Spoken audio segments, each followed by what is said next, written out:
આકાશવાણી અમદાવાદ વડોદરા પ્રાદેશિક સમાચાર સોનલ પરમાર વાંચે છે. ગાંધીનગર ખાતે રાષ્ટ્રીય રક્ષા યુનિવર્સિટી દ્વારા આજે ત્રીજા દીક્ષાંત સમારોહનું આયોજન કરાયું હતું, જેમાં વિદેશ મંત્રી ડોક્ટર જયશંકર અને શિક્ષણ મંત્રી ઋષિકેશ પટેલ વિશેષ ઉપસ્થિત રહ્યા હતા. દીક્ષાંત સમારોહમાં 30 ડિપ્લોમા, 85 સ્નાતકો, 169 અનુસ્નાતક, 127 અનુસ્નાતક ડિપ્લોમા અને 3 પીએચડી પુરસ્કાર મેળવનાર 414 વિદ્યાર્થીઓને સન્માનિત કરવામાં આવ્યા છે. આ પ્રસંગે સંબોધન કરતા વિદેશ મંત્રી ડોક્ટર એસ જયશંકરે કહ્યું છે કે આત્મનિર્ભર ભારત પોતે જ રાષ્ટ્રીય સુરક્ષાની અભિવ્યક્તિ છે. તેમણે વધુમાં જણાવ્યું કે દેશ સુરક્ષા ક્ષેત્રે કેટલાક ચોક્કસ સંજોગો અને અસાધારણ પડકારોનો સામનો કરી રહ્યો છે. કેન્દ્રના આરોગ્ય અને પરિવાર કલ્યાણ, રસાયણ અને ફર્ટિલાઇઝર મંત્રી ડોક્ટર મનસુખ માંડવિયાએ જણાવ્યું છે કે જો કોઈ રાજ્યએ આગળ વધવું હશે તો તેણે તેના મહાજનોનું સન્માન કરવું પડશે. ડોક્ટર માંડવિયા આજે ભરૂચ ખાતે આયોજિત પ્રી સમિટ સેમિનારમાં બોલી રહ્યા હતા. શ્રી માંડવિયાએ વધુમાં જણાવ્યું હતું કે અમારી સરકાર ગરીબલક્ષી, ખેડૂતલક્ષી અને ઉદ્યોગ ફ્રેન્ડલી સરકાર છે. देश केमिकल सेक्टर में, पेट्रोकेमिकल सेक्टर में आगे बढ़े, ग्रीन एनर्जी में आगे बढ़े, ग्रीन केमिकल्स में आगे बढ़े.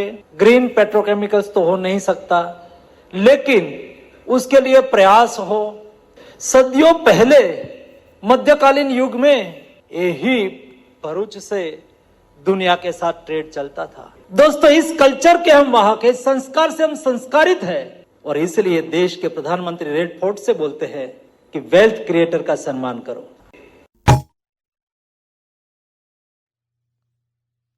આ પ્રસંગે મુખ્યમંત્રી ભૂપેન્દ્ર પટેલ સહિત કેમિકલ ઇન્ડસ્ટ્રીઝના અગ્રણીઓ ઉપસ્થિત રહ્યા હતા. રાજ્યભરમાં સરકારની વિવિધ યોજનાઓની માહિતી લોકો સુધી પહોંચાડવા માટે વિકસિત ભારત સંકલ્પ યાત્રા ચાલી રહી છે. લોકો ઘર આંગણે સરકારની યોજનાઓથી લાભાન્વિત થઈ રહ્યા છે. જામનગર જિલ્લાના ઘુવાવ ગામમાં કેબિનેટ મંત્રી રાઘવજી પટેલના અધ્યક્ષસ્થાને વિકસિત ભારત સંકલ્પ યાત્રાનું આયોજન કરાયું હતું.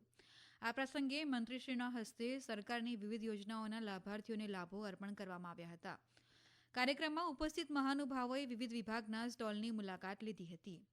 મોરબી તાલુકાના અણિયારી ગામે વિકસિત ભારત સંકલ્પ યાત્રાનો કાર્યક્રમ યોજાઈ ગયો, જેમાં અદ્યતન ખેતી પદ્ધતિમાં ઓછા ખર્ચે અને નેનો યુરિયા ખાતરનો સરળતાથી છંટકાવ કરતા ડ્રોન ટેકનોલોજી અંગે ખેડૂતોને માર્ગદર્શન અપાયું હતું.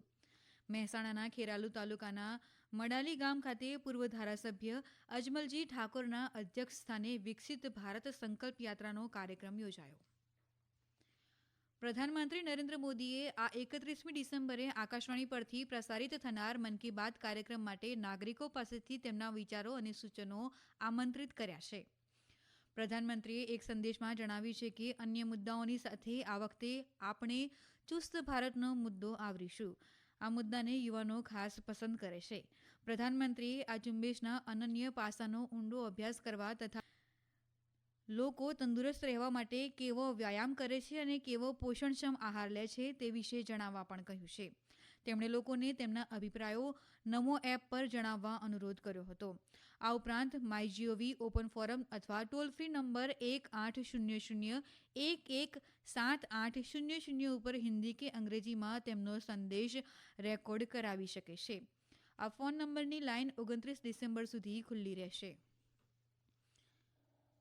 આજથી મુસાફરોની સુવિધા માટે પશ્ચિમ રેલવે મુંબઈ સેન્ટ્રલ અને દિલ્હી સરાઈ રોહિલ્લા વચ્ચે વિશેષ ટ્રેન ચલાવવામાં આવશે.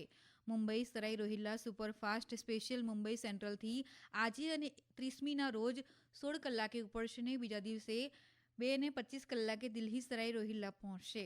તેવી જ રીતે આવતીકાલે અને 31મીના રોજ દિલ્હી સરાઈ રોહિલ્લાથી 5:25 કલાકે ઉપડશે અને બીજા દિવસે 3:25 કલાકે મુંબઈ સેન્ટ્રલ પહોંચશે. આ ટ્રેન બંને દિશામાં બોરીવલી, સુરત, વડોદરા, અમદાવાદ, આબુ રોડ વગેરે સ્ટેશનો ઉપર ઊભી રહેશે. Vibrant Gujarat global Gujarat summit અગાઉ Gandhinagar stone artisan park training institute સાપ્ટી દ્વારા આજથી 12મી જાન્યુઆરી સુધી સ્ટોન સ્કલ્પચર સિમ્પોઝિયમ જીવંત શિલ્પનું આયોજન કરાયું છે. સામાન્ય નાગરિકો પ્રદર્શનની સવારે 10 વાગ્યાથી સાંજના 6 વાગ્યા સુધી મુલાકાત લઈ શકશે. ભાવનગરમાં જવાહર મેદાન ખાતે vibrant Bhavnagar vision 2030 trade and industrial એક્સપોનો આજથી 3 દિવસ માટે પ્રારંભ થયો છે. સૌરાષ્ટ્ર ચેમ્બર ઓફ કોમર્સ અને સૌરાષ્ટ્ર ચેમ્બર ટ્રસ્ટ દ્વારા આયોજિત આ એક્સપોનો હેતુ વિવિધ ઉદ્યોગોને વેગ આપવાનો છે.